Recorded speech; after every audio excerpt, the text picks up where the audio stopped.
Olá, eu sou a Bruna Werneck. Eu queria iniciar minha fala agradecendo o convite, a oportunidade de estar aqui nesse seminário com vocês, apresentando o trabalho da Fundação CCIERJ, que é um órgão do Governo do Estado do Rio de Janeiro, onde eu sou concursada já há 9 anos. Então espero que eu possa contribuir para as discussões de vocês e a reflexão do desenvolvimento da educação à distância no governo do Pará. Antes da gente começar a falar da Fundação CCIERJ especificamente, é bom a gente situar o debate da educação à distância no Brasil hoje, né? Muito se fala sobre o crescimento dessa modalidade, certamente nos últimos 10 anos, um crescimento muito exponencial e principalmente depois da pandemia. E há muitos questionamentos sobre a qualidade da educação ofertada. E é muito importante a gente ter em mente essas duas coisas, porque não é porque cresce que tem que perder qualidade necessariamente, né? A gente precisa que cresça.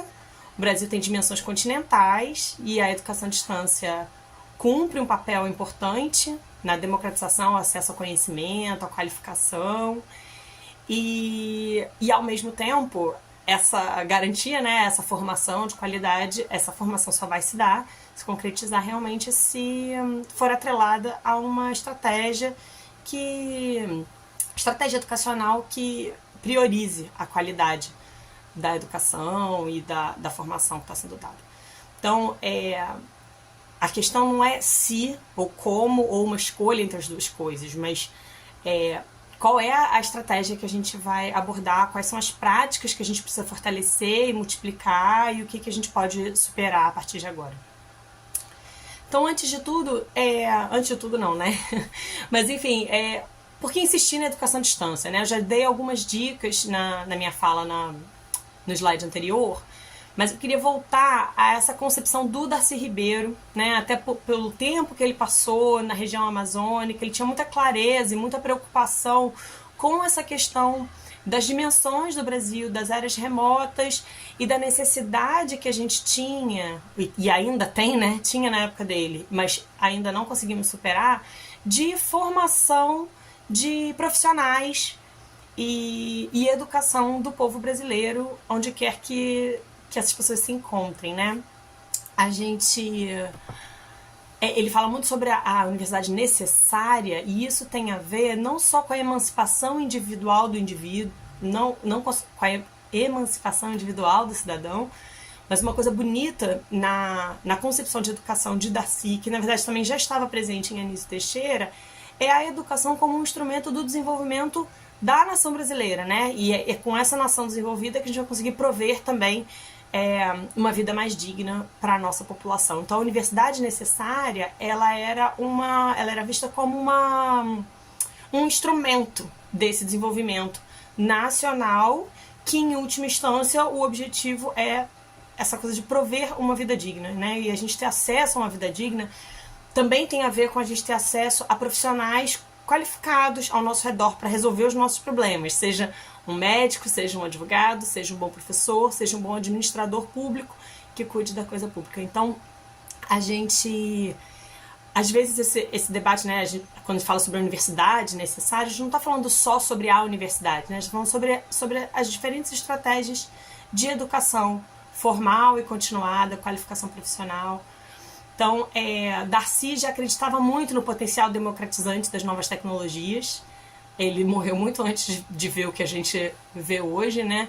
E a gente percebe como as tecnologias podem ser usadas também para negar uma democratização. Existe todo um debate hoje em dia das fake news, do uso, né, de que o acesso à informação não é suficiente para a formação dos cidadãos. Então é importante que a gente olhe isso e tentando fortalecer esses aspectos das novas tecnologias e da educação à distância. Então é nesse contexto a Fundação CCIERJ, das últimas coisas, né, que Darcy fez em sua vida. Bom, a última foi ser senador, né, mas pouco antes disso foi vice-governador do estado do Rio de Janeiro, implementou aqui os CIEPs, também a UENF, que é a universidade no norte fluminense. O Rio de Janeiro é um estado pequeno, mas ainda assim, né, a gente sabe que tem regiões muito distantes da capital e as pessoas não tinham acesso à educação à distância, e ele já tinha essa concepção da necessidade da educação à distância. não chegou a estar presente para a criação da Fundação CCIERJ ou do consórcio CEDERJ. A fundação, na verdade, ela já existia, mas a partir de 2000 ela ganha essa outra missão para além de divulgação científica, que era a sua missão anterior, o desenvolvimento da educação à distância no estado do Rio de Janeiro. E o consórcio CEDERJ é uma parceria, né, é um consórcio entre a fundação, enquanto órgão do governo do estado, e as universidades públicas do Rio de Janeiro, tanto as federais quanto as estaduais.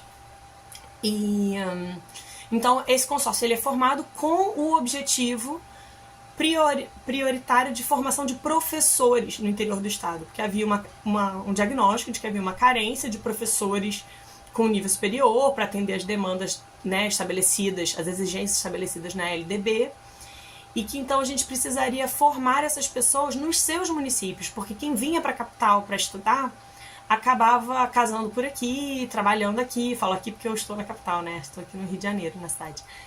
Então, o consórcio era uma ideia de dar essa formação, essa qualificação profissional, formação em nível superior, para os interessados que estivessem no interior. E a primeira turma de graduação EAD no Brasil se formou em 2008 e foi uma turma da UFRJ, uma licenciatura em Ciências Biológicas pela UFRJ, que foi um dos primeiros cursos implementados no CEDERJ. Hoje, o CEDERJ tem 18 cursos de nível superior, vai além das licenciaturas da pedagogia, que era a sua missão original, e tem administração pública, biblioteconomia, ciências contábeis. Não vou conseguir citar todos aqui agora, né? O site, procurar no Google, né? Vocês conseguem conhecer bem mais sobre essa experiência. E além do consórcio CEDERJ, a fundação hoje ela gerencia uma rede de pré-vestibulares que tem mais polos ainda do que os do CEDERJ, porque a estrutura para os polos do CEDERJ, né, como tem curso de química, curso de física, precisa de laboratório, então torna custoso abrir um polo, né? A gente já está em 42 municípios, que é mais ou menos metade, um pouquinho menos da metade dos municípios do estado do Rio de Janeiro. Mas requer investimento em laboratório de química, de física, de biologia. O pré-vestibular precisa de menos estrutura, ele funciona principalmente em parceria, ocupando salas em escolas estaduais. Mas a gestão é nossa, ele é semipresencial, né? Os alunos estudam em casa, depois tem a tutoria uma vez na semana, normalmente. A gente gerencia também a Rede Seja, que é a mesma coisa, são apostilas, é uma adaptação do conteúdo. Você faz uma análise curricular, vê o que os jovens e adultos, até onde eles de fato cursaram, o que ainda falta, um plano de estudos individual, e eles podem ir aos centros, seja para tirar dúvida com o professor, para fazer as provas. Mas, se quiserem, podem estudar totalmente à distância e realmente só para avaliação. E se precisarem desse apoio, existem essas atividades nas escolas. E, além disso, a gente tem uma série de cursos de extensão que atendem muito voltada para a área da educação ainda, mas também atendem outras pastas do governo do estado. Nós desenvolvemos vários cursos com a Secretaria de Turismo, com a Secretaria de Saúde, com a Secretaria de Segurança Pública, desenvolvendo cursos de qualificação profissional para agentes do estado. E aí, como vocês podem imaginar, né, 2000, 2008, hoje é 2023, no meio desse tempo houve a pandemia de Covid-19. E quando isso eclodiu, né, quando a gente começou a fechar todas as escolas, quando a gente percebeu que as universidades, que são os nossos parceiros, né, a gente trabalha muito em parceria com as universidades, mais do que com a educação básica, e quando começou a ficar claro que ficaria fechado por bem mais do que os primeiros 15 dias, a Fundação CCIERJ acabou se colocando como um parceiro dessas outras instituições por conta da nossa experiência que a gente já tinha há 20 anos desenvolvendo educação à distância. É importante a gente frisar, né, o ensino remoto ele não era educação à distância, porque a educação à distância ela requer duas etapas nitidamente separadas, né, uma de planejamento e produção dos cursos e outra que é a implementação, a hora que os alunos entram em cena para assistir. No ensino remoto, era tudo sendo feito meio que ao mesmo tempo, né? Iam planejando, os professores iam se organizando para as novas aulas, e a estrutura não tem equipe multidisciplinar, que é uma coisa que a Fundação CCIERJ, assim como eu, sou designer instrucional concursada do Estado, nós temos designers gráficos, nós temos ilustradores, nós temos web designers.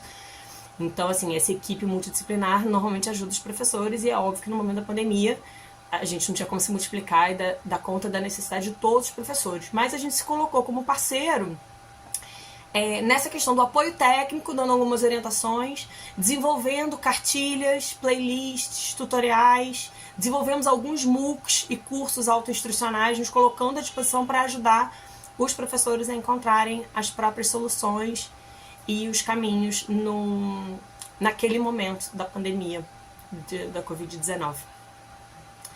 E isso gerou o livro que tem o mesmo título da palestra de hoje, que é Práticas e Experiências da Docência Online, Contribuições da Fundação CCIERJ. Então ele está registrado tudo que a gente fez naquele momento, e aí isso é importante a gente fazer uma fala sobre a importância desse desenvolvimento da educação à distância no setor público, né? Primeiro, que todos os nossos cursos e todas as nossas soluções são sempre pensadas na oferta de educação pública. Então a gente tem que pensar sempre a situação, mesmo de quem tem mais dificuldade de acesso à banda larga, o curso tem que funcionar independente da pessoa ter, né, um computador muito potente ou uma conexão de internet muito forte. A gente tem esse cuidado e até essa obrigação de publicizar as nossas soluções, divulgar como é feito, como boas práticas. Então, assim, eu acho muito importante estar aqui falando sobre isso. Eu acho muito interessante que você esteja se debruçando sobre esse tema, porque é muito importante que as soluções da educação à distância sejam adequadas para a realidade da maioria do povo brasileiro. E acaba que no setor público, a gente tem esse compromisso, né, de ter que atender o cidadão, não importa onde ele esteja, não importa as condições materiais em torno deles, tem que tentar atender da melhor forma possível. Então, quando a gente volta lá para aquele debate sobre a ampliação da educação à distância e a qualidade também passa por aí, né? A qualidade não é necessariamente vídeos muito pesados, que vão gastar toda a conta de internet da pessoa, né? A gente sabe que os acessos são principalmente no celular, a gente sabe quais são essas restrições. Então, qualidade tem muito a ver com o que é adequado para o público-alvo. Então, esse pensamento a partir das instituições públicas é muito importante. E a outra coisa que eu acho que está muito atrelada à questão da qualidade é o objetivo educacional e o timing das coisas. Então, uma coisa que muitas vezes se questiona muito a questão dos cursos autoinstrucionais, porque é alienante, deixa o aluno muito sozinho. Isso é verdade, dependendo do objetivo do curso. Eu acho que para um curso de graduação de nível superior é preciso mais, é preciso estimular a reflexão aprofundada, a troca, a socialização. Tem uma série de aspectos que eu acho que não dá conta você estudar sozinho, por mais brilhante que você seja. Acho que tem uma coisa na troca que se dá no aprendizado. Mas dependendo do objetivo do curso, é mais importante que ele esteja disponível no momento em que você precisa do que você aprofunde esses outros aspectos. Como, por exemplo, no caso de escolas de governo, a gente sabe que tem a questão dos cargos em comissão, né? Livre nomeação. A qualquer momento a pessoa vai começar a trabalhar no serviço público, talvez pela primeira vez. Talvez ela não tenha muita noção da administração pública como um todo, talvez ela nunca tenha lidado com licitação. Então é muito importante que ela consiga se capacitar rápido, antes de começar a exercer, para se dar conta das responsabilidades, né? Então, o curso autoinstrucional, ele tem essa vantagem, que a pessoa faz sozinha, independente de ter que formar turma, ou de ter que durar muitos meses. Ela consegue fazer um intensivo, se dedicar àquilo, e ela sozinha ter o mínimo para começar a dar conta da tarefa diante de si. Então, eu acho muito importante esse pensamento dos objetivos do curso ofertado, e sempre há o que se ganha e o que se perde, né, quando você escolhe cada modalidade de ensino. E essa questão do pensar as soluções a partir do lugar público, que também nos permite estar aqui compartilhando, como eu coloquei ali, o material está todo disponível gratuitamente, né? Esse livro que foi lançado esse ano, já em 2023, porque a gente, enfim, aplicou para um edital e tal, então a gente organizou esse livro que ficou pronto esse ano. Mas desde aquela época já existiam vídeos disponíveis no YouTube, que a gente colocou disponível gratuitamente, essa cartilha sobre os primeiros passos, que na verdade é o que eu vou... é a última parte aqui da minha fala, antes de encerrar, porque justamente é o meu capítulo nesse livro, que é o que eu falo com mais propriedade, né? Naquele momento, eu fiquei responsável, nós nos dividimos, né, a nossa equipe, cada um ficou responsável por uma parte, e eu fiquei responsável por uma produção mais rápida de material, que chegasse rápido na mão dos professores. Então é uma coisa só de primeiros passos e as principais questões a se atentar no ensino remoto emergencial. Que na nossa conversa da nossa equipe, né, a gente identificou quais são as maiores dificuldades que os professores têm na hora que eles mudam da educação presencial para a educação à distância. Então, naquele momento da pandemia, tinha uma questão muito forte da gestão do tempo, né? Porque a nossa vida pessoal e profissional ela estava muito sobreposta, todo mundo em casa, e não necessariamente a pessoa estava disponível para o encontro síncrono naquele momento. Às vezes aquela era a hora que seu filho estava chorando, que a comida estava chegando em casa, sendo entregue, enfim. Então, quando a gente fala de educação à distância, uma das coisas boas é permitir que o aluno consiga gerir o próprio tempo. Mas isso também tem uma curva de aprendizagem. Cabe a nós também ensiná-los, quando não há essa prática, essa experiência, a como gerir o próprio tempo para também não se perder e não deixar tudo acumular. Então a gente entender que os momentos síncronos, eles precisam ser utilizados de forma muito qualificada, justamente para promover as trocas. Né? Se eu estou pedindo para você parar tudo que você está fazendo na sua vida para estar aqui presente, que isso seja realmente um momento de troca, em que você possa falar, em que você possa expor suas dúvidas. Se for só para ficar ouvindo, talvez seja melhor um vídeo gravado. E você escuta no seu tempo, inclusive acelerando, se assim quiser, ocupando menos do seu tempo. A outra coisa tem a ver com essa questão da aprendizagem significativa, que naquele momento, muitas coisas pareciam meio sem sentido. Tipo, a gente estava lidando com perigo de morte, né? Todos nós um pouco com medo. Então, assim, como tornar esse momento de aprendizagem com sentido, né? Como dar sentido às coisas. Então, nessa primeira cartilha e no YouTube, porque eu tenho... era meio que o mesmo conteúdo, né? Apresentado em forma de vídeo e na cartilha, e é o que também está no capítulo 2 desse livro, né? Existem algumas estratégias dependendo do tipo de aula que você vai dar. Se você vai dar uma aula que é muito em cima de textos, isso requer algumas estratégias. Se é uma aula que requer a troca entre os estudantes, existem outras estratégias. Então ali eu dou algumas dicas de como promover essa aprendizagem significativa e como oportunizar momentos de troca, mesmo estando à distância. Eu falo um pouco sobre avaliação também, quais são as ferramentas que a gente pode se utilizar para além do questionário, que seria o mais óbvio de pensar, né? Mas como a avaliação por pares, ela é muito interessante, você provoca troca também entre os estudantes, é uma forma deles aprenderem uns com os outros, mesmo distantes e mesmo de forma assíncrona.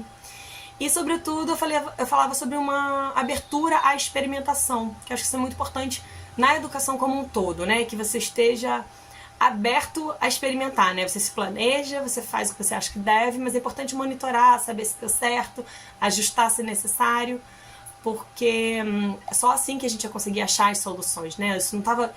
Principalmente quando você estava falando de educação básica naquele momento, ninguém nunca tinha estudado, né? A literatura não abordava a educação à distância para crianças, então a gente pode sempre partir do princípio que pode não dar certo, e tudo bem, desde que a gente esteja atento e disposto a corrigir os rumos.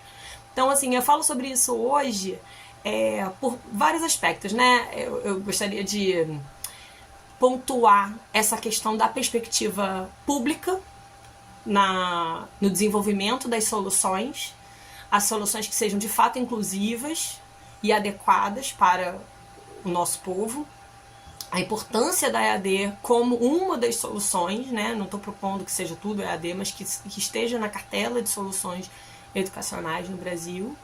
E a gente retoma esse livro e essa experiência que foi datada, né? Aquilo foi feito naquele momento específico da pandemia, mas porque existem ali contribuições que servem para o desenvolvimento da educação à distância mesmo hoje em dia, porque é muito nítido que as expectativas dos alunos em relação à educação à distância mudou muito do que existia em 2019, antes da pandemia, e hoje.